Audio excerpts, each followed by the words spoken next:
আসসালামু আলাইকুম guys, welcome to our channel family fun with cooks. আজকে আমি আপনাদেরকে দেখাবো মলা মাছ রান্নার ভিডিও, রান্না এবং কাটার। আশা করি আমার ভিডিওটি আপনাদের খুবই উপকার আসবে, বিশেষ করে নতুন গৃহিণী, ব্যাচেলার ভাই বোন এবং প্রবাসী ভাই বোনদের জন্য। আমি রান্নাগুলো একদম ঘরোয়াভাবে করার ট্রাই করি, যাতে নতুন যারা রান্না করছেন তাদের যাতে খুবই উপকারে হয়, একদম ঘরোয়াভাবে, কোনো আর্টিফিশিয়াল মশলা বা লুক ছাড়াই।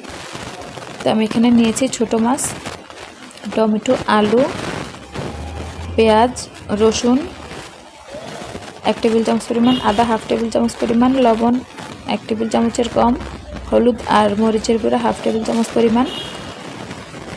এখানে মাছটা যতটুকু অতটুকু পরিমাণে টমেটো, আলু দিয়ে দেবেন। আর আমি এখানে দিয়ে দিচ্ছি প্রায় 5 টেবিল চামচ পরিমাণ সয়াবিন তেল, কারণ এটা যেহেতু ভাজা ভাজা করব, একদম মাখা মাখা হবে, একটু ভাজা হবে, সেক্ষেত্রে তেলটা একটু বেশি পরিমাণে লাগবে। তেল না থাকলে ভাজা ভাজা হবে না।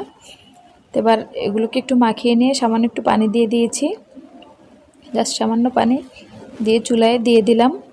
সরি, আমি মাঝখান থেকে ভিডিওটা অন করতে ভুলে গিয়েছি, এক্সট্রিমলি সরি। তো আমি এটাকে চুলায় দিয়ে একদম লো আঁচে করে দিয়েছি। লো আঁচে প্রায় 20 মিনিটের মধ্যে আমার রান্নাটা কমপ্লিট হয়ে গেছে। দেখেই বুঝতে পারছেন রান্নাটা কতটা মজাদার হয়েছে। সম্পূর্ণ ভিডিও না দেখার জন্য অসংখ্য ধন্যবাদ। টাটা।